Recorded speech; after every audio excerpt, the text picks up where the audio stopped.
is all I need. Jesus is all I need. I need no other friend. I need no other one. Jesus is all I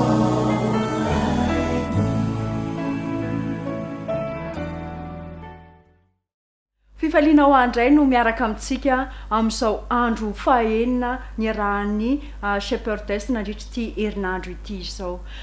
Mino aho fa nisy lesona mavesa-danja, efa nisy fampiarana ihany koa izay nandramanao ary fanapaha-kevitra noraisinao nandritra izay fiarahana nandritra ny herinandro izay. Androany dia mbola misy lesym-pitiavana izay tiany tompo iainako sy iainanao, izay hoentiny rahavavy Davidra Njaratiana Nesha amintsika androany. Ka alohan'ny andraisan'ny fitenenana dia manasanao fa hiaraka hivavaka isika.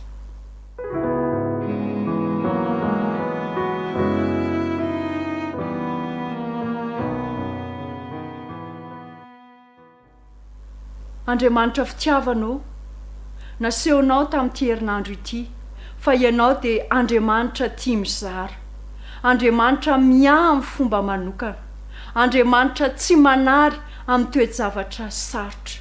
Ary mbola asehonao indray androany fa izahay dia nofidianao ho fitaovana, ho fantsona hiara-miasa aminao. Koa manasanao ary aoka ny fanahinao ny toetra amin'ny tokantrano tsirairay avy izay mampandroso izao fandarana izao. Ka ny fandarana izay ho atolotra dia hitondra fanavaozana, hitondra hery ho amin'ny ankohonana, ka tonga ny ankohonana ho mpiara-miasa aminao. Tononona saingatana amin'ny anaranao Jesosy Kristy izany vavaka izany. Amen.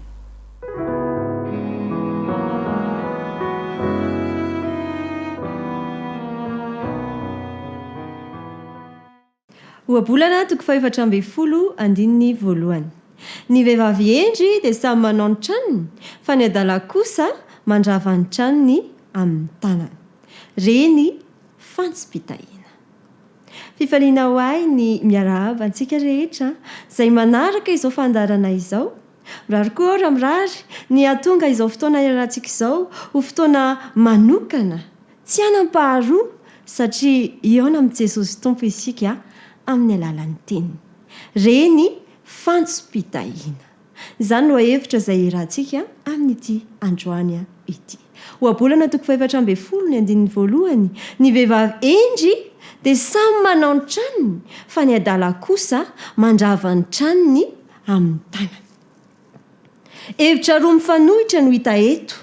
Ny iray manao ny trano, ny iray mandrava ny tranony. Ireo hevitra roa mifanohitra ireo no mamaritra ny sokajy misy ny olona iray, na endry na adala. Raha ny marina, ireto sokajy roa mifanohitra ireto dia manambara amiko sy aminao roa lehibe mifanandrina, satria tsy mijanona fotsiny eo amin'ny famaritana ny atao hoe endry sy adala, na hoe manao trano sy mandrava azy. Matetika tokoa mantsy ny fiheveran'ny olona ny atao hoe endry dia ilay olona montina, lay tsy be teny na lay manam-pahaizana. Ny hoe adala kosa dia ireo manary lamba, ireo marary saina, sary anohatra no aseho eto. Ny hoe manao trano dia tsy ilay hoe manangana rindrina efatra eo ambonin'ny fototra, na koa ilay manatsara ny endrika mambika ny trano, tsy izay tsy akory. Fa endrena tokoa izany ary tsy misy maharatsy azy. Ny trano dia maneho ny tokantrano misy ny olona iray. Ny teny hoe manao eto dia mitovy hevitra amin'ny hoe mikarakara, mikolokolo. Ny teny hoe mandrava kosa dia midika hoe izay indrindra manimba mamotika miariary ny fifanoheran'ireo roa lehibe ireo eto an-tany ny tsara sy ny ratsy ny mazava sy ny maizina ao ambadik'ireo ireo dia misy safidy malalaka izay tsy maintsy ataon'ny olona tsirairay iza no namorona ny tokantrano Andriamanitra tokantrano ny Adama sy Eva ny voalohany teto ambonin'ny tany tao anatin'io tokantrano io no nidiran'ilay devoly ny tanjony dia niandrava hanimba napotika azy sy ny taranany iray manontolo efatra amin'ny hely satana no mandrava ny tokantrano amin'izao fotoan'izao izy dia manao izay faraherin'ny mihitsy andrava tokantrano maro toy ny orinasa lehibe iray raha namorona ny finday mitondra ny anarana Nokia haintsika tsara ny lazan'izany anarana finday hoe Nokia zany efa talohaloha moa izy ity tsy kely lalana ny ratsy satria tsy ela dia hita teny an-tsena ny finday mitondra ny anarana hoe Nokia Andriamanitra no mpamorona ary satana dia manao osika Andriamanitra nanome tsodrano mpivady lehilahy sy vehivavy ankehitriny anefa dia voiziny eran-tany ny fanomezana tsodrano ny mitovy mpananahana ho mpivady misy aza moa olona dia mampalahelo fa biby mihitsy no vady iny mizotra makaiza ny tokantrano misy ankehitriny miorina tsara eo amin'ilay mpamorona ve sarava n'ilay mpanao osika mandrava samy manao ny trano tadidio rehefa samy mihevitra izay mahasoa ny tokantranony ny olona tsirairay avy dia manao ny tranony izy miandany amin'ny herin'ny tsara izy miaraka amin'Andriamanitra ny mifanohitra amin'izany dia ny herin'ny ratsy miaraka amin'ny devoly rehefa mahafantatra ny filan'ny tokantranony ny olona iray ary mamaly izany dia manao ny tranony izy ka tsao izay rehetra mahasoa ny tokantrano mahasoa ny tokantrano ve ny teny mamy mahasoa ny tokantrano ve ny filaminana sy ny fahadiovana mahasoa ny tokantrano ve ny fifanankalozan-kevitra mahasoa ny tokantrano ve ny fifanampiana mahasoa ny tokantrano ve ny fandeferana mahasoa ny tokantrano ve mahasoa ny tokantrano ve marobe anjaranao ny manohy azy apetrao mandrakariva izany fanontaniana izany mba hamaritanao ny safidy ataonao hitondranao ny tokantranonao ny vehivavy eto nyresana kanefa ny vehivavy ihany ve ny tokony ianao izany tsy voatery ny vehivavy rery kanefa tsy ndriny fa endry kosa izy raha manao ny tranony ankehitriny dia te hanararoatra hisaotra manokana ny vadiko Arsa sy ny zanako Mesha faly satria nomen'Andriamanitra azy ireo hifanohana amiko amin'ny fikarakarana ny tranonay hitay anareo an-tranony Jehova ary misaotra anareo aho ny amin'ny fitahiana izay ataonareo amin'ny fikarakarana ny tokantranontsika ny tiako lazaina dia hoe ny membre tsirairay avy ao anatin'ny tokantrano ao anatin'ny ankohonana dia tokony hatsapa ny lanja ny filan'ny tokantranony fikarakarana adidy sy andraikitry ny reny endry sy ny ray endry ary ny zanaka endry ny mikarakara ny tranony izany fikarakarana ny tranony izany dia fitahiana lehibe ho azy ireo ao an-tokantrano ny tokony haingany ny zavatra rehetra ao an-tokantrano ny haingany ny fitahiana rehetra ary amin'ny alalan'ny zavatra izay heverintsika ho faran'izay bitika indrindra izany teny hoe misaotra ohatra teny tokana kanefa ampy ilazana zavatra maro ao an-tokantrano ny tokony hanomboana ampiasana izany fitahiana ny mandray olona ray mahay mankasitraka sady izany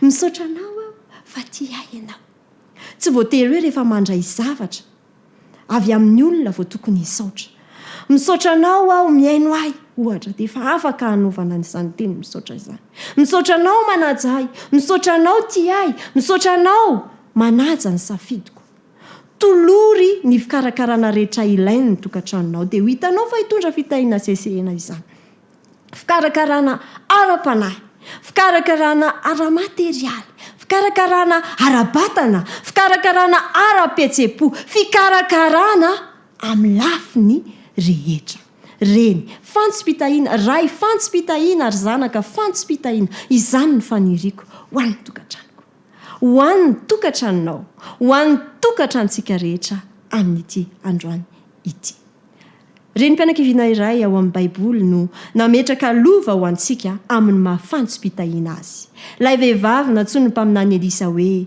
sonemita satria avy tao an-tanànany sonema izy ao amin'ny mpanjaka faharoa toko faefatra andiny ny fahavalo ka hatramin'ny fafito amin'ny telopolo no ahitanao an'izany tantara izany ary manasanao aho mba hamaky an'io tantara io ny lova voalohany izay homeny antsika dia nino an'Andriamanitra sy ny heriny izy ny tsara no ny safidian'ity vehivavy ity ao amin'ny andininy fahasivy dia hoy ny voalaza ny tenin'Andriamanitra ary hoy raha vehivavy tamin'ny lehilahy indro fantatro fa masina sady lehilahin'Andriamanitra ilay mpandalo eto amintsika mandrakariva nino an'Andriamanitra izy fa masina Andriamanitra ary masina ilay lehilahy izay miara-miasa amin'Andriamanitra dia tsy iza izany fa Elisa maty ny zanak'ilay vehivavy rehefa mandeha ny tantara rehefa mamaky ianao eo amin'ny andininy ny faharaiky amin'ny roapolo rehefa maty ny zanany ina zavatra nitranga ary raha vehivavy niakatra ka nampandry azy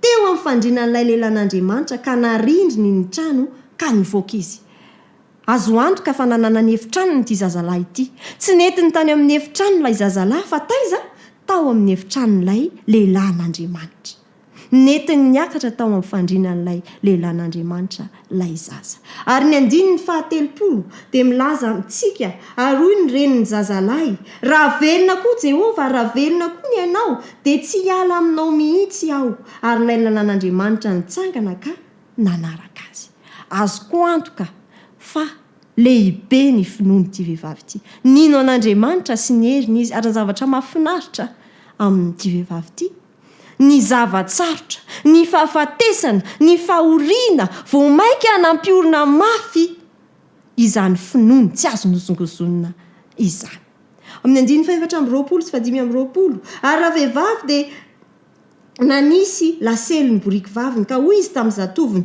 ampandehano izy ka mizora aza miaotraotra akory amin'ny fampandehananao azy raha tsy ampijanoniko ianao dia lasa raha vehivavy nakany amin'ny lehilahin'Andriamanitra tany an-tendrombohitry Karmela aza miaotraotra akory finoana izany inona zavatsarotra treny tokantrantsika ankehitriny mampiorina mafy ny finoantsika ho eo amin'Andriamanitra ve izany sa mampisaraka atsika any ny olona fantsipitahiana voalohany indrindra dia mino an'Andriamanitra amin'ny fotoana rehetra na amin'ny mora na amin'ny sarotra ny lova faharoa lova ny fifaliana sy ny fahafampo amin'ny zavatra izay efa anana rehefa naniraka ny mpanompo ny Elisa ny tany azy izay zavatra ilainy ho valin'ny fihetsika feno tsara-nataony ilay vehivavy sonemita ny valiteny nomeny ity vehivavy ity dia hoe faly arafa-po amin'ny zavatra rehetra ananany eo amin'ny fiainana izy tsy nangataka na inona izy inona reny navalitsika ny Elisa raha isika ny teo amin'ny toeran'ity vehivavy ity fanampianara-bola trano lehibe kokoa sa akanjo tsara tarehy asa ndraisan-karama be ve sa vatsym-pianarana fa ilay sonemita dia afa-po nankasitraka ny amin'ny zavatra nomen'Andriamanitra ho azy teo amin'ny fiainana firy amintsika ny manana io toe-panahy io sa ve voafehy ny faniriana anana izay rehetra nanany hafa isika sa voafehy ny toe-tsaina mety ho tsy fahafampo maro samihafa tsy hoe nanana ny ampy akory ity vehivavy ity tsy misy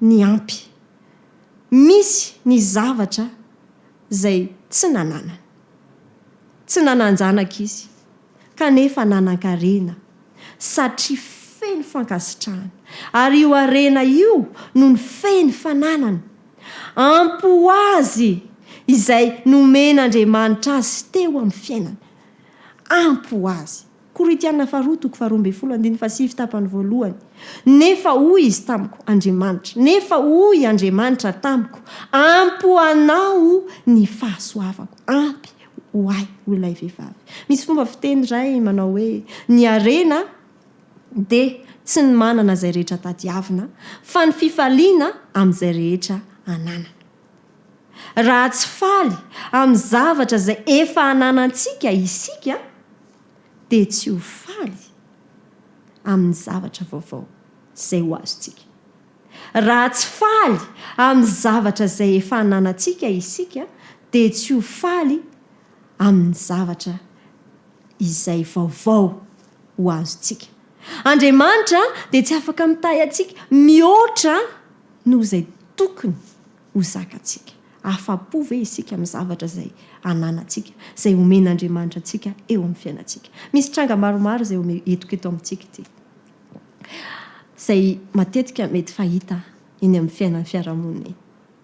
Lafo vidy ny fiaran'ilay mpifanolo-bodirindrina amiko. Ny fiarako kely sady tsy lafo vidy akory, kanefa ny valiteny izay tokony atao raha mahita ny fiara mpifanolo-bodirindrina izay lafo vidy, inona ny valiteny tokony atao? Afa-po satria manomeza rehetra ilaiko Andriamanitra.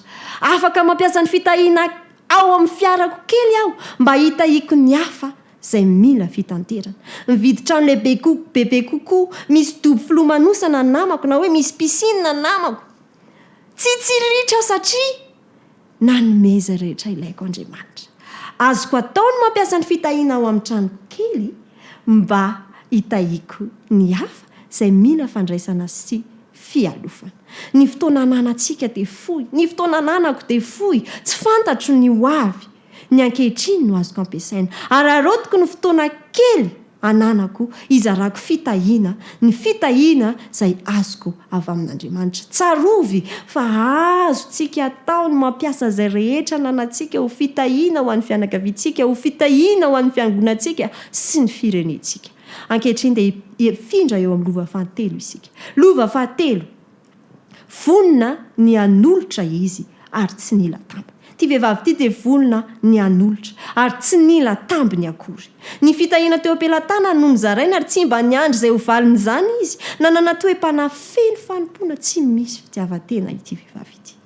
Dia hanome toerana hipetrahan'ilay mpaminany izy dia naka-hevitra tamin'ny vadiny ary avy eo dia afaka nanolotra hevitra iray ho an'i Elisa. Tsy nitondra ny tolokeviny tany amin'ny komity mpiangonana izy mba hahafantarany rehetra ny fahalalam-tanany. Tsy niandry hanana trano lehibe manana hevitra maro izy, trano no nanana, nampiasany izany mba hanolorana fialofana ho an'ny hafa. Ny fanompona nataony dia tsy voamariky ny olona fa voamariky Andriamanitra. Inona ny asa fanompona? Tsy misy fitiavan-tena. Noho ny fitiavantsika an'Andriamanitra fotsiny efa nataontsika. Ireo fihetsika tsy misy fitiavan-tena ireo anie dia mety tsy voatanisa ao amin'ny tatitra izay ataon'ny fiangonana. Kanefa tadidio fa voasoratra ao amin'ny roram-boky lehiben'Andriamanitra any an-danitra izany.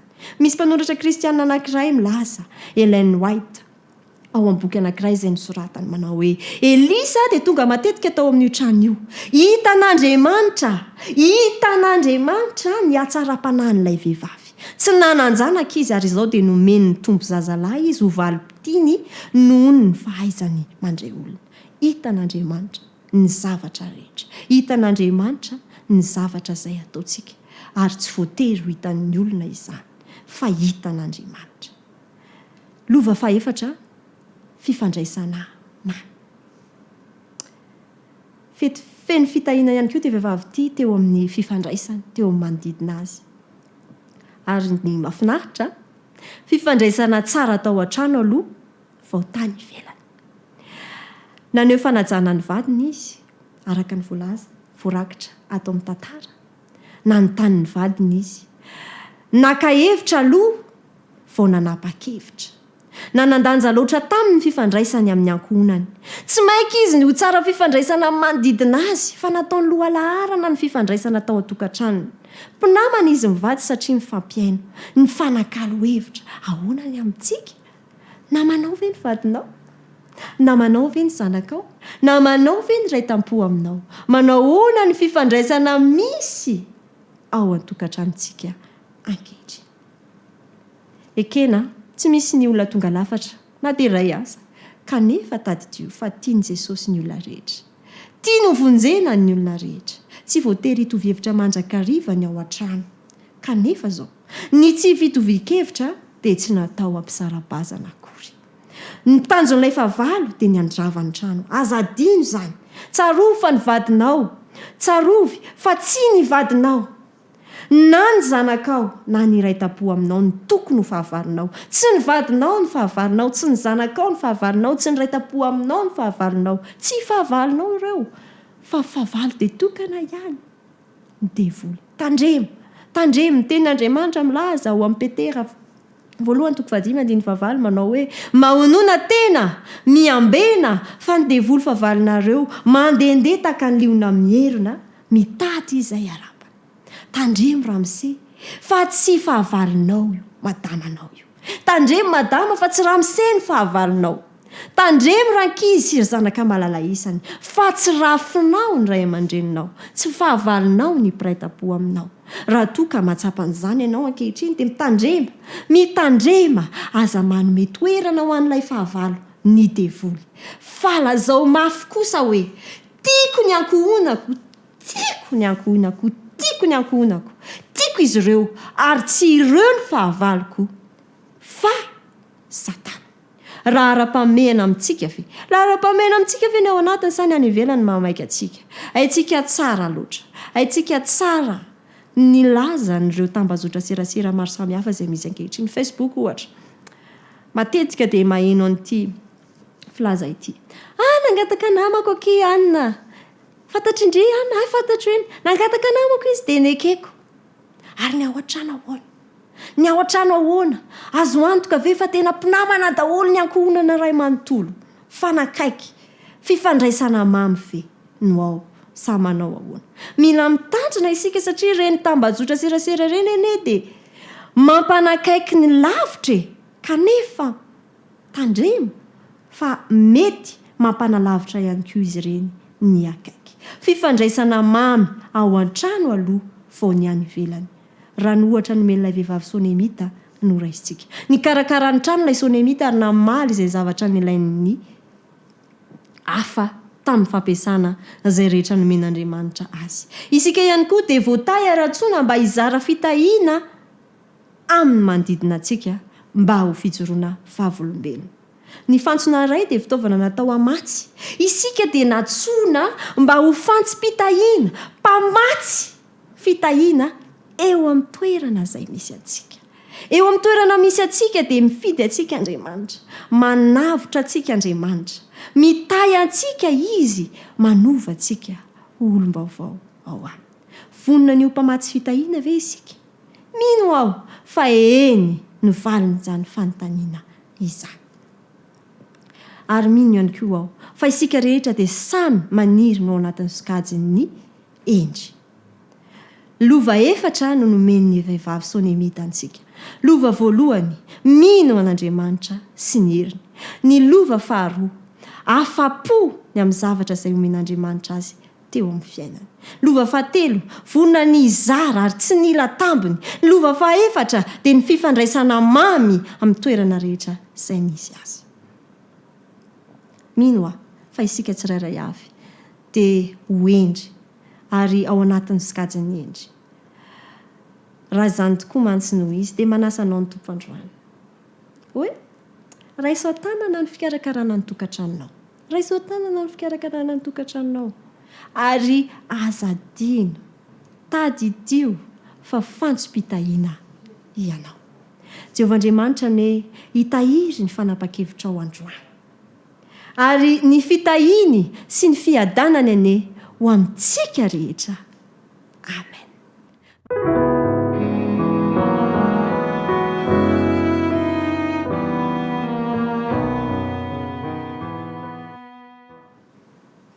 vavaka isika tompoko ry Jehova Andriamanitra rainay izay any an-danitra lay masina indrindra lay ankofa ny voary manontolo misaotra anao zahay satria tia anay ianao misaotra anao ny amin'ireo zava-tsosesehena izay ataonao eo amin'ny fiainanay mifona aminao zahay Andriamanitra satria indraindray tokoa dia tsy mahay manararoatra ireny mba hitondrana fitahiana eo manodidina anay mifona izay Jesosy satria mety ho tia tena ampio zahay mba anana nyzany toetra izany ny amin'ny mahafantsym-pitahiana anay mpamatsy fitahiana satria izay mino fa ianao dia mitahy anay amin'ny fomba rehetra amin'ny fiainanay rehetra. Ampioany koa izay mba anao fanandramana miaraka aminao eo amin'ny fiainanay.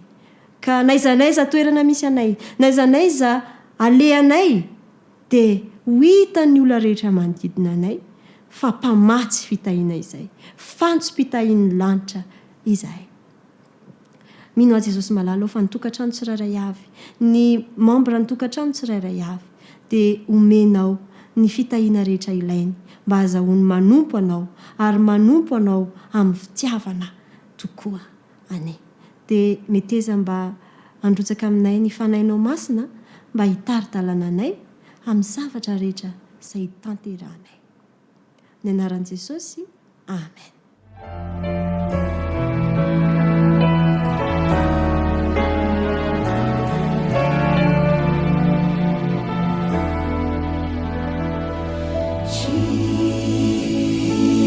Jesus is all.